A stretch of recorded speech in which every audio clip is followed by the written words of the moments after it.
நண்பர்கள் தோழர்களுக்கு வணக்கம். தமிழ்நாட்டுல கிட்டத்தட்ட ஒரு 4, 5 மாசமாவே தொடர்ந்து ஊடகங்கள்ல நீங்க எல்லாம் பார்த்துட்டு இருந்திருப்பீங்க. இந்த விஷயத்த தான் பேசிட்டு இருந்தாங்க. அதாவது தேர்தல். நடந்து முடிஞ்சிருக்க 17வது சட்டமன்ற தேர்தல் தமிழ்நாட்டுல மிகப்பெரிய ஒரு மாற்றத்த கொண்டு வந்திருக்கா? அது என்ன மாரி மாற்றம்? அத எப்படி புரிஞ்சுக்கிறணும்? இதெல்லாம் பத்தி நாங்களும் பேச இருக்கோம். ஊடகங்கள் எல்லாமே குடுத்த ரிப்போர்ட் தான். பட் ஆனா வந்து இதுல சில பெர்ஸ்பெக்டிவ்ஸ் சில விஷயங்கள் எங்களோட தரப்புல இருந்து சொல்லலாம்னு நெனைக்கிறோம். அதுதான் இந்த வீடியோவோட நோக்கமா இருக்கு. ஃபர்ஸ்ட் சேது நீங்க சொல்லுங்க. இப்போ இந்த தேர்தல் நடந்து முடிஞ்சிருக்கு இல்லையா? இதுல மக்கள் ஒரு மாற்றத்த தேடி நகர்ந்திருக்காங்களா? அந்த மாற்றம் எப்படியாப்பட்டதா இருக்கு?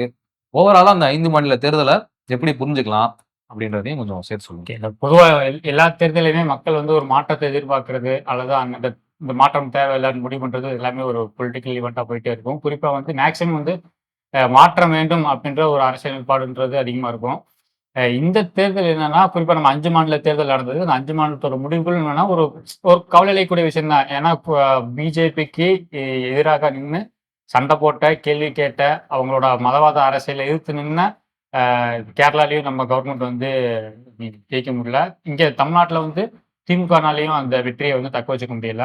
3வது திரிணாமுல் காங்கிரஸ். அவங்களோட இடதுசாரிகளுக்கு பல்வேறு அரசியல் கருத்துக்கள் முரண்பாடுகள் இருந்தாலும், இன்னைக்கு இந்திய அரசியல்ல பாஜகவுக்கு எதிரான இருக்கக்கூடிய முக்கியமான அரசியல் தலைவர், முதலமைச்சர்ல ஒருத்தர் மம்தா பானர்ஜி. அவங்களுமே தோல்வியை தழுவியிருக்காங்க. ஸோ இந்த 3 மாநில தேர்தல் முடிவுகளுமே ஒரு ரொம்ப மோசமாக ஒரு கவலையை உருவாக்கக்கூடிய விஷயமா தான் இருக்கு. 2வது என்னன்னா, பாண்டிச்சேரி இருக்கு. அசாம்ல மீண்டும் பாஜக ஆட்சிக்கு வந்திருக்கு. இதெல்லாம் சொல்லப்போனா பாஜக இந்த தேர்தல்ல ஒரு 3 மாநிலங்கள மேஜரா கவர் பண்ணிருச்சு இல்லையா? ஆமா. அதாவது அசாம் ஆல்ரெடி இருந்தாங்க, திரும்ப வந்துட்டாங்க. அதே மாதிரி பாண்டிச்சேரி கூட்டணி ஆட்சி. அதுக்கப்புறம் வெஸ்ட் வெஸ்ட் பெங்கால் அவங்களுக்கு ஒரு மிக முக்கியமான ஒரு சிம்ம சொப்பன மாரி இருந்த இடம் அது கரெக்ட்டா? ஒரு காலகட்டம் வரைக்கும். ஆனா இருந்தது. போன எலக்ஷன்ல அவங்க அதுல நிறைய எமர்ஜ் ஆயிட்டாங்க. எமர்ஜ் ஆகி வந்தாங்க. எப்ப லெஃப்ட் ஃப்ரண்ட் கொஞ்சம் கொஞ்சமா டவுன் ஆக ஆரம்பிச்சுச்சோ, அப்படியே பிஜேபி எமர்ஜ் ஆயிடுச்சு. மம்தா என்னதான் ஆல்டர்னேட்டிவ் இல்லாட்டி அவங்க ஒரு அகைன்ஸ்டான ஃபோர்ஸா செயல்பட்டாலும் பிஜேபியோட வளர்ச்சிக்கு மம்தாவோட ஆட்சியுமே ஒரு காரணமா இருந்திருக்கு. அதனாலதான் அவங்களோட பீரியட்ல தான் பிஜேபி எமர்ஜ் ஆக ஆரம்பிச்சு. ரொம்ப சோகமான விஷயம் என்னன்னா, இந்த 50 வருஷத்துல இடதுசாரிகள் ஆட்சியிலே இல்லாத ஒரு தேர்தல் முடிவுனா அது இதுதான். ஏன்னா முன்னாடி திரிபுரால இருக்கும்போது கேரளால எந்த மாநிலத்திலயும் இல்லாம இருக்கு. இதுக்கு முன்னாடி திரிபுரால இருக்கும், அல்லது வெஸ்ட் பெங்கால்ல இருக்கும். வெஸ்ட் பெங்கால் தொடர்ந்து 35 வருஷம், கேரளால ஒரு 5 விட்டு 5 வரும். போன 5 வருஷம் கண்டினியூவா ஜெயிச்சாங்க. இந்த முறை எதுவுமே இல்லாத ஒரு இந்தியாவா இருக்கு. அதுவும் கார்ல் மார்க்ஸ் பிறந்த அப்பதான் அது நடந்திருக்கு. 2 பீரியட் இல்லையா? ஆமா, 2, 5 வருடங்கள் வந்திருக்காங்க. அதுக்கப்புறம் இந்த இது ஒரு மிகப்பெரிய அரசியல் விவாதமாகவும் இன்னைக்கு இருக்கு. இதெல்லாம் தாண்டி பார்த்தோம்னா, தமிழ்நாடு தேர்தல்ல ஒரு பாசிட்டிவான விஷயம் ஒண்ணு இருக்கு. அதுல ஒண்ணுதான் மக்கள் மாற்றத்தை எதிர்பார்க்கலன்னு சொல்லக்கூடிய நேரத்துல மக்கள் ஒரு மாற்றத்தை எதிர்பார்த்திருக்காங்கன்ற முடிவுகள் காட்டியிருக்கு. 2வது பிஜேபியை அவங்க தூக்கி போட்டிருக்காங்க. இது இடதுசாரிகள் எடுத்த அரசியல் நிலைப்பாட்டுல ஒண்ணு. அது நடந்திருக்கு. ஆனாலும் அவங்க கூட்டணி தோல்வி அடைஞ்சது ஒரு வருத்தமான விஷயம். இதுல ஒரு பாசிட்டிவும் இருக்கு, ஒரு நெகட்டிவும் இருக்கு. ஸோ இததான் நம்ம இன்னைக்கு கொஞ்சம் ஆராய்ஞ்சு பார்க்க வேண்டியது. இப்போ பிஜேபி கூட இருந்தனால அதிமுகவுக்கும் அந்த நிலைமை பெரிய அடி விழுந்திருக்கு அதிமுக. 3வது இடத்துக்கு போயிருக்கு அதிமுக. இன்னொன்னு திமுகவுக்கும் மிகப்பெரிய இழப்பு தான் அது. ஏன்னா முதல்வர் ஸ்டாலினே தோத்துருக்காரு. இந்த பக்கம் கூட்டணி கட்சிகளுக்கு யாருக்கெல்லாம் அவர் அதிகமா சீட்டு கொடுத்துருக்காங்க, எல்லாமே தோத்துருக்காங்க. குறிப்பா காங்கிரஸ் 28 சீட்டு சண்டை போட்டு வாங்கினாங்க. 5 தொகுதி தான் ஜெயிச்சிருக்காங்க.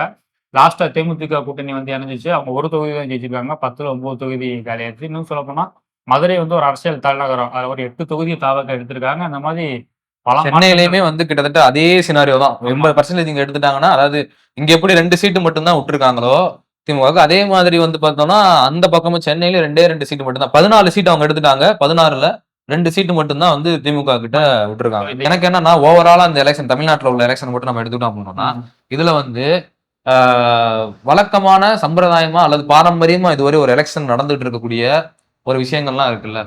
உதாரணத்துக்கு சொல்லணும்னா பணம் கொடுத்து, ஆமா பணம் கொடுத்து அது மூலமா வாக்குகளை வாங்குறது. அதுக்கப்புறம் சாதியை வைத்து கன்சால்டேட் பண்ணி வாக்குகள் வாங்குறது, மதத்தை வைத்து கன்சால்டேட் பண்ணி வாக்குகள் வாங்குறது அப்படின்ற இந்த 3 ஃபேக்டர் இருக்குல்ல. இந்த 3 ஃபேக்டருமே உடைஞ்சிருக்கு கம்ப்ளீட்டா. ஆமா, கண்டிப்பா. அதாவது நம்ம தாவேகா எதையுமே பண்ணலன்னு சொல்ல முடியாது. அவங்களும் அஃப்கோர்ஸ் அவங்களும் அவங்களோட வேட்பாளர்களை ஜாதியின் அடிப்படையில மதத்தின் அடிப்படையில சில இடங்கள்ல நிப்பாட்டிருக்காங்க, பணம் கொடுத்திருக்காங்க. என்ன ஒரு பியூட்டினா, இவங்க நம்ம திராவிட கட்சிகள் எப்படி சாதி ரீதியா அணிதிரட்டி வாக்கு கேட்பாங்களோ, ஜாதி ரீதியா அணி திரட்டுறது திராவிட கட்சிகள் மட்டும் இல்ல, பிஜேபியும் பாத்தீங்கன்னா குறிப்பா மதுரை தெற்குல ராமசீனிவாசன் அவங்க வேட்பாளரா இறங்கின அந்த தொகுதியில எந்தெந்த சாதி தலைவர்கள் எல்லாம் போய் பார்த்தேன். அவரோட ஓன் சோசியல் மீடியாலே அவர் ஓப்பனாவே சொந்த விஷயங்கள் தான் அந்தந்த குழுக்கள் எல்லா சாதி தலைவரும் போய் பார்த்து பேசுறாரு, வைக்கிறாரு.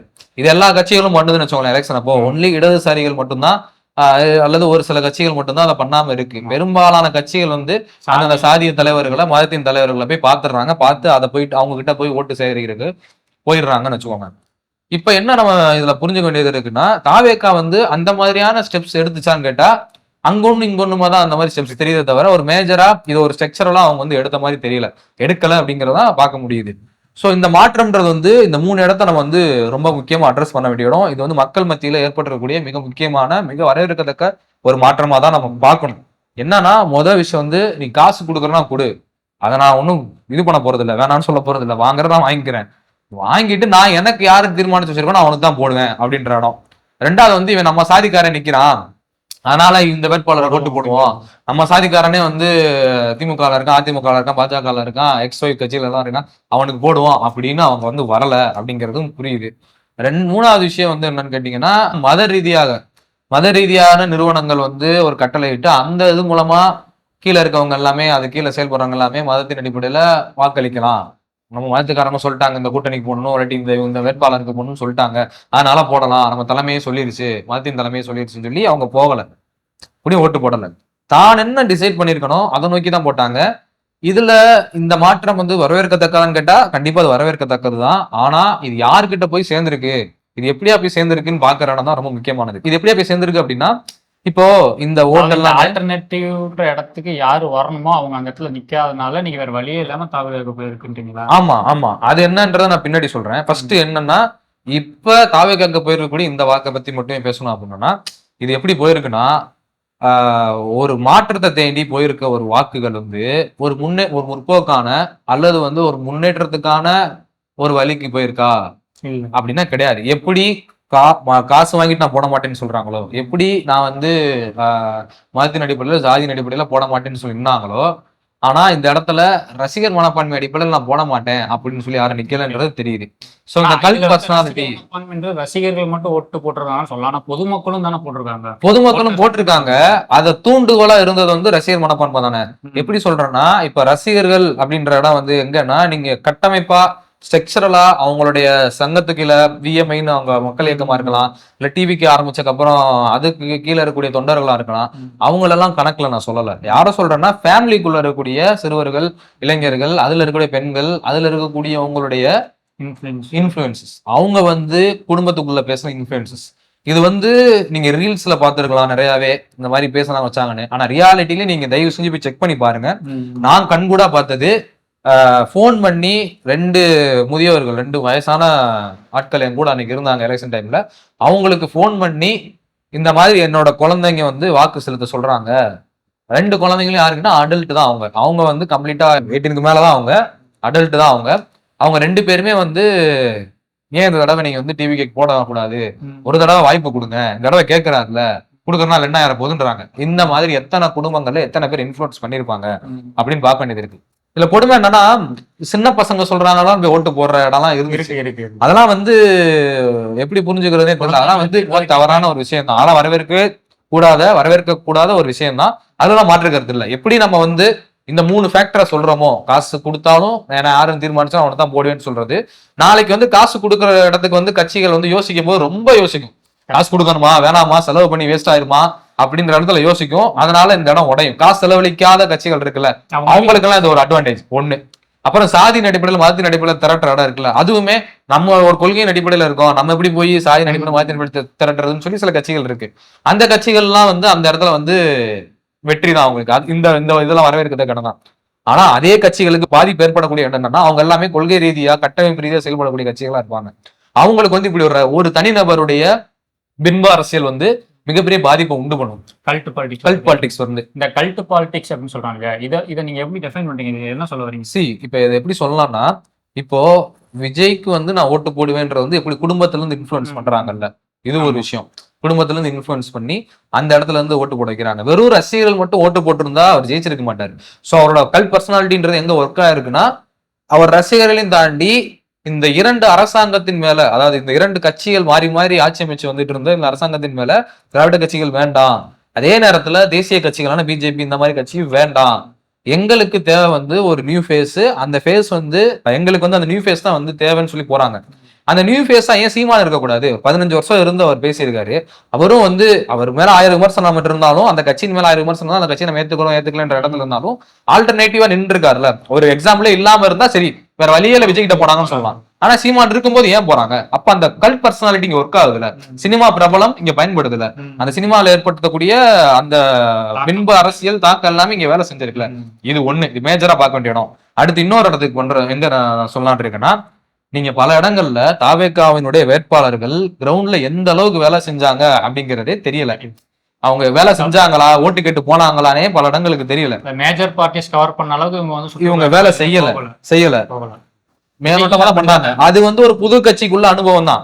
ஒரு புது கட்சி, அதுல இருக்கிற ஆட்களுமே ஒரு அரசியல். இப்ப வந்து வைகோ வந்து ஆரம்பிச்சாரு கட்சியை. அப்ப ஆரம்பிக்கும் போது பாத்தீங்கன்னா கிட்டத்தட்ட ஒரு பாதி மாவட்ட செயலாளர்கிட்ட கொண்டு வந்துட்டு இருந்தாரு.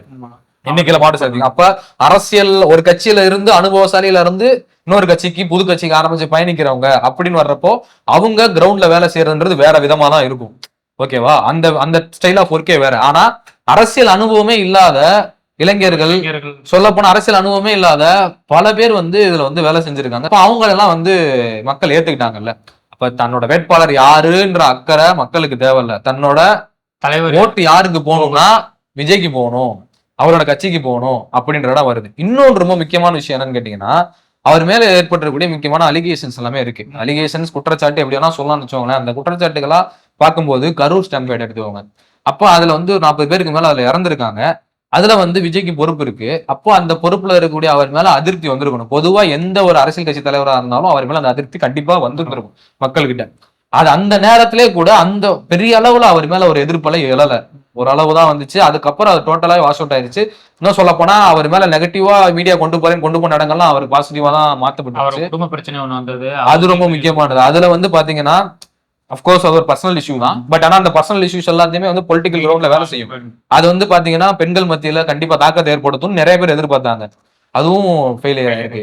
அதுவும் வேற மாதிரி தான் பார்க்கப்பட்டிருக்காங்க. ரசிகர்களாலையும் சரி, அவங்களை ஆதரிக்கிற மனநிலை உள்ளவங்களாலும் சரி, வேற மாதிரி தான் பார்க்கப்பட்டிருக்கு. எப்படி பார்க்கப்பட்டுச்சுன்னா, இவர் வந்து ஆல்டர்னேட்டிவ் ஃபோர்ஸா இருக்காரு, சோ இவரை இப்படி எல்லாம் வந்து பிளாக் பண்ணி இவரை ரெஸ்ட்ரிக்ட் பண்றாங்க, இவரோட படத்தை வெளியிட மாட்டாங்க. தேசிய கட்சியா இருந்து பாஜக அப்படி ஒடுக்குது, மாநில கட்சியா இருந்து திமுக இந்த மாதிரி அவரை செயல்படுத்துங்க. ஈவன் சொல்ல போனா அவரோட பர்சனல் இஷ்யூ, அவரோட ஒய்ஃப் வந்து இந்த மாதிரி ஒரு கம்ப்ளைண்ட் பண்றாங்க, அதுக்கும் திமுக தான் காரணம், திமுக தான் இன்ஃபுளுன்ஸ் பண்ணி பண்ண வைக்குது அப்படின்னு சொல்றதெல்லாம் கூட வந்துருச்சுன்னு வச்சுக்கோங்களேன். இது எப்படி உண்மையா இருக்க முடியும்? ஃபர்ஸ்ட் அவர் பர்சனல் இஷ்யூவை கடந்து போனோம். ஒரு பக்கம் அதை வச்சு அவரை வந்து டீக்ரேட் பண்றதும் தப்பு, அதை வச்சு அவருக்கு அது பண்றதே வந்து ஒரு பார்ட்டி தான், ஒரு கட்சி தான் பண்ணுது அப்படின்னு சொல்றதும் தப்பு. சோ அதை வந்து பண்ணிட்டு இருந்தாங்க. ஆனா அது எல்லாத்தையும் தாண்டி உடைச்சது எதுன்னு கேட்டீங்கன்னா அந்த கல்ட் பர்சனாலிட்டி. பிளஸ் வந்து மக்கள் கிட்ட வந்து அந்த கல்ட் பர்சனாலிட்டி வந்து ஒரு நெம்புகோல் மாதிரி தான், ஆக்சலரேட் பண்ற இடம் தான். மக்களுக்கு வந்து ஒரு ஆல்டர்னேட் தேவைப்பட்டுட்டே இருக்கு. யாரா கிடப்பா இவங்களை தாண்டி எனக்கு வேணும், ஊழலற்ற, சாதி மத பேதமற்ற, அதே மாதிரி ஒரு முற்போக்கா இருக்கக்கூடிய, சீரியஸ்லி வந்து எனக்கு வந்து மத சார்பான பிரச்சனைகள் இருக்கக்கூடாதுன்னு இருக்கிறது தான் இடத்துல தமிழ்நாடு இருக்கு. அது இந்த தேர்தலும் நிரூபிச்சிருக்கு. இப்படி விஜய் வந்து தேர்ந்தெடுக்கிற காரணம் வந்து யாரா வரமாட்டான்னு கிடைக்கிற இடத்துல இந்த கல்ட் பர்சனாலிட்டி ஒரு ஆக்சலரேட் பண்ணுது அவங்களுக்கு. அது மூலமா அவங்க வந்து விஜயை தேர்ந்தெடுக்கிறாங்க, அல்லது வந்து டிவிகே வந்து என்னதான் தேர்ந்தெடுத்திருந்தாலும் இன்னைக்கு வந்து மொத்தம் விஜய்க்கு வந்து ஒரு 108 சீட்டு கிடைச்சிருக்கு. பெரும்பான்மை கிடையாது, பெரும்பான்மைக்கு ஒரு 118 வரணும். இந்த 108லயுமே ஒருத்தர் வந்து சபாநாயகர், இன்னொன்று 2 தொகுதியில விஜய் இருக்காரு, அது ஒன்று வாபஸ் ஆகும். அப்படி பார்த்தா மறுபடியும் அவங்களுக்கு வந்து ஒரு இடைத்தேர்தல் நடக்கணும், அல்லது ஒரு கூட்டணிக்கு சில கட்சிகள் வந்து ஆதரவு கொடுக்கணும். அப்படி இருக்கும்போது அவங்களால ஆட்சி அமைக்க முடியும். மினிமம் ஒரு 12 எம்எல்ஏ எக்ஸ்ட்ரா வேணும், கூட்டணி எக்ஸ்ட்ரா வேணும். அவங்களுக்கு இந்த கூட்டணி பேச்சுவார்த்தை நடக்கு. என்னன்னா தொம்பு சட்டமன்றம் விழுந்துருச்சுன்னா இதை யார் யூஸ் பண்ண போறா? கம்யூனிஸ்டுகளும் விசிகாவும் சரி, முக்கியமா கம்யூனிஸ்டுகளை பத்தி நம்ம சொல்ல முடியும் இடத்துல. அவங்க 2 இடதுசாரி கட்சிகளுமே வந்து 2 எம்எல்ஏ ஜெயிச்சிருக்காங்க. மதசார்பற்ற முற்போக்கு கூட்டணியில தான் ஜெயிச்சிருக்காங்க. பட் ஆனா வந்து இந்த மாதிரி தாவேக்கா கூட போவீங்களா, கூட்டணி போவீங்களான்னு கேட்டா மாநில குழு இருக்கு, செயற்குழு இருக்கு, இது எல்லாத்துலயுமே அவங்க வந்து ஆலோசிப்பாங்க. கூட்டு முடிவு தான் கம்யூனிஸ்ட் கட்சிகளோட 2 கட்சிகளுடைய முடிவுமே, தனிப்பட்ட தலைவர்களுடைய முடிவு அது இருக்காது. அதனால அந்த கூட்டு முடிவு என்னவா இருக்குங்கிறத நம்ம பொறுத்திருந்து தான் பார்க்கணும். ஆனா இந்த தொங்கு பார்லிமெண்டத்தை வந்து ஈடு கட்டுறதுக்கு என்னைய பொறுத்தளவு பொதுவா சஜஷன் என்ன சொல்லுவேன்னா, காங்கிரஸ் அப்புறம் வேற என்னென்ன கட்சிகள் சின்ன சின்ன சீட்டு வச்சிருக்கோ, மதிமுகவா இருக்கலாம், தேமுதிகவா இருக்கலாம், அது ஒரு சீட் இருக்கு, 2 சீட் இருக்கு, அதுக்கப்புறம் பாமகவா இருக்கலாம், யாருனாலும் சரி, அன்லஸ் அன்டில் பிஜேபியை தவிர யாருனாலும் இந்த தொங்கு சட்டமன்றத்துல இருந்து மீட்டெடுக்கிறதுக்கு யூஸ் பண்ணலாம் அப்படிங்கிறது. ஏன்னா அந்த தொங்கு சட்டமன்றம் வந்துச்சுன்னா ஒரு கடத்துக்கு மேல அடுத்து இன்னொருத்தவங்களை கூப்பிடுவாங்க, அவங்களாலையும் இம்ப்ரூவ் பண்ண முடியலன்னா தொங்கு சட்டமன்றம் விழுந்தாலே ஆட்சி அமைக்கிறதுல அமித்ஷா கில்லாடி. ஆமா, அதுதான் பிரச்சனையே நமக்கு. இப்போ இன்னொரு பார்ட்டியை கூட அவங்களாலையும் ப்ரூவ் பண்ண முடியலன்னு வச்சுக்கோங்களேன். அப்ப என்ன பண்ண முடியும்? செகண்ட் மெஜாரிட்டியாலையும் ப்ரூவ் பண்ண முடியலன்னா அவங்க பிரசிடென்ட் ரூல் போகும். பிரசிடென்ட் ரூல் போச்சுன்னா நீங்க ரொம்ப சிக்கலான ஒரு இடத்துல தமிழ்நாடு போய் நிற்கும்.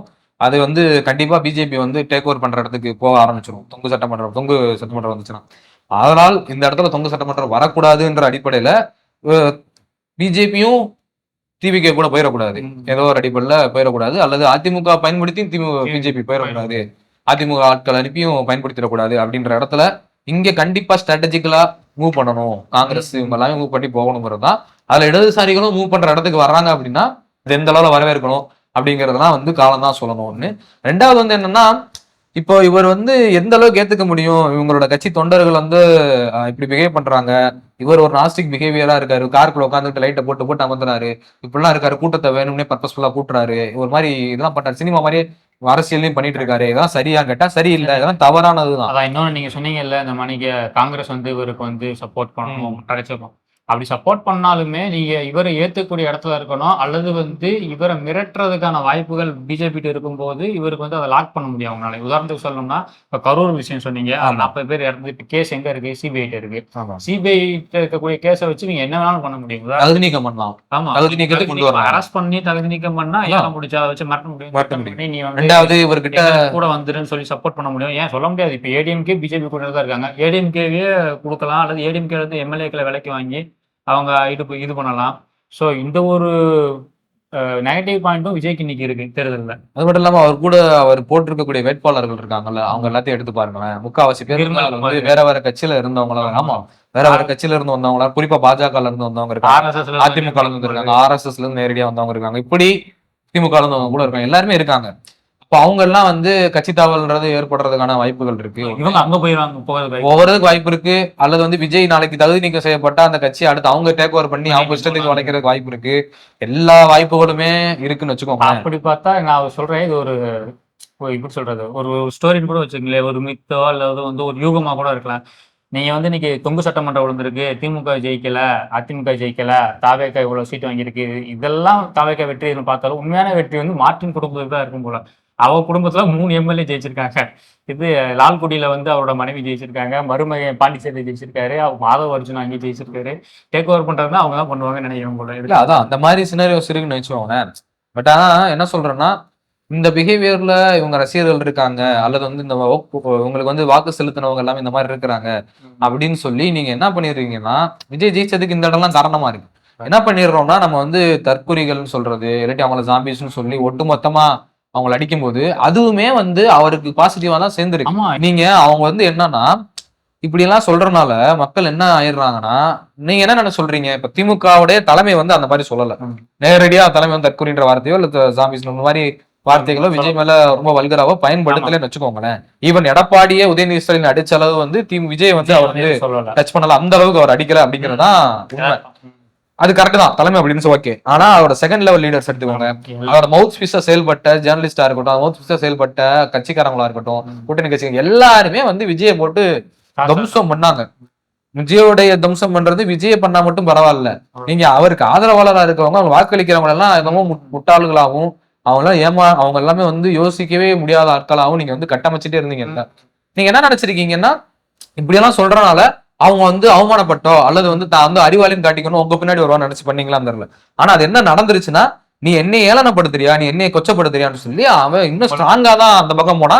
அவன் கூட இருக்கணும். இது வரைக்கும் விஜய் நல்லா புரிஞ்சுக்கோங்க, நான் என்ன கேட்கறேன்னா, விஜய் பாப்புலரான ஆக்டர், விஜய் ஒரு ஃபேமஸான ஆக்டர், ஒரு லீடிங் ஆக்டர், மிகப்பெரிய ஃபேன் பேஸ் கொண்ட ஆக்டர். சேம் லெவல் ஃபேன் பேஸ்க்கு ஹேட்டர்ஸும் அதிகம் அவருக்கு. ஓகேவா? ஃபேமிலிஸ் பத்திக்கு ஹேட்டர்ஸ் எல்லாம் அதிகம் இருந்தாங்க அவர்கிட்ட. ஆனா ஏன் இப்ப அந்த ஹேட்டர்ஸ் உட்பட ஏன் இவருக்கு வாக்களிக்க நினைக்கிறான்? அப்ப நீ இவ்வளவு நெருக்கடி கொடுக்குற ஒரு மனுஷனுக்கு அப்படின்ற இடத்துக்கு அவன் வர்றான். அந்த தோற்றத்தை விஜய் உருவாக்குறாரு. அதுக்கேற்ற மாதிரியே தான் நீங்கள் செயல்படுறீங்க. போய் பிரச்சாரத்துக்கு நெருக்கடி, அதுக்கு நெருக்கடி, இது நெருக்கடின்னு எக்கச்சக்க வேலைகள் கொண்டு வரீங்க.